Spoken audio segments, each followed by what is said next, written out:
করবেন মাওলানা আছে।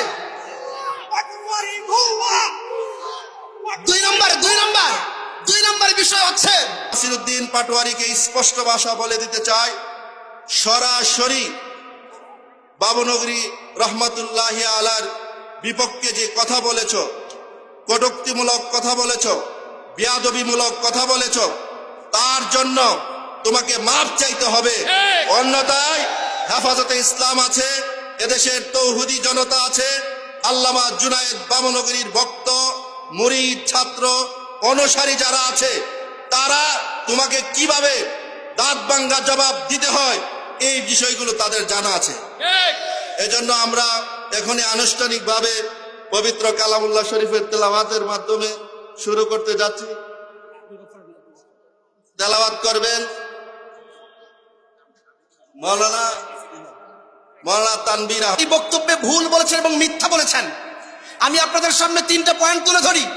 1 নম্বর পয়েন্ট ছিল, তিনি বলেছেন যে তিনি সবার সামনে আব্দুল কাদের মোল্লা সাহেবের খাবার গ্রহণ করেন নাই, কিন্তু লুকিয়ে লুকিয়ে খেয়েছেন, কারণ সবার সামনে গ্রহণ করলে নাকি তার রাজনীতি থাকে না। তিনি যে মিথ্যা বলেছেন। 1 নম্বর কথা হচ্ছে, আল্লামা জুনায়েদ বাবুনগরী তো রাজনীতি করতেন না, করতেন? তাহলে এই কথা সত্য না মিথ্যা? 2 নম্বর বিষয় হচ্ছে,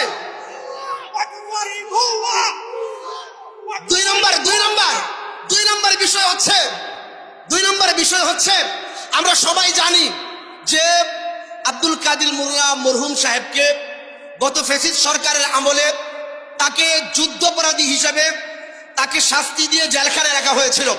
আমাদের নাসিরউদ্দিন পাটোয়ারি ভাই বললেন যে তিনি নাকি জেলখানায় সবাইকে কই মাছ রান্না করে খাওয়াতেন। এর মানে তিনি কি জেলখানায় ছিলেন না শ্বশুর বাড়িতে ছিলেন? আমাদের প্রশ্ন হলো এটা। সবাইকে আবার কিভাবে তিনি কই মাছ রান্না করে খাওয়ান? এর মানে হচ্ছে মিথ্যা, কোনো ভুলের আমাদের এতে পরিষ্কার হয়ে যায়। 2 নম্বর বিষয় হচ্ছে, উনি কই মাছই খাওয়াতেন। এর মানে কি কাশিমপুর কারাগারে তিনি কই মাছের চাষ করতেন নাকি? এত কই মাছ পেলেন কোত্থেকে? 3 নম্বর বিষয় হচ্ছে, যদি তিনি সবার সামনে নাই খেয়ে থাকেন, একা একা খান, তাহলে নাসিরউদ্দিন পাটোয়ারির সামনে খেলেন কিভাবে?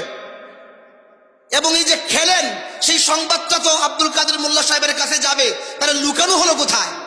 এর মানে এই পুরা বক্তব্যটা এটা তিনি সুস্পষ্টভাবে মিথ্যা বলেছেন, এতে কোনো সন্দেহ নাই। আমরা আবারও বলি, শেষ কথা বলি, নাসিরউদ্দিন পাটোয়ারি সাহেব এখানে আছেন, আমরা চাই তিনি আমাদের সামনে আসবেন এবং তিনি যে একজন, তিনি যেন এসে আমাদের কাছে পরিষ্কার শব্দে ক্ষমা চাইতে হবে। তিনি আমাদের হৃদয় স্পন্দন আল্লামা জুনায়েদ বাবুনগরীর বিরুদ্ধে যে মিথ্যাচার করেছেন, এই জন্য প্রকাশ্য জাতির সামনে ক্ষমা চাইতে হবে। আমাদের দাবি পরিষ্কার।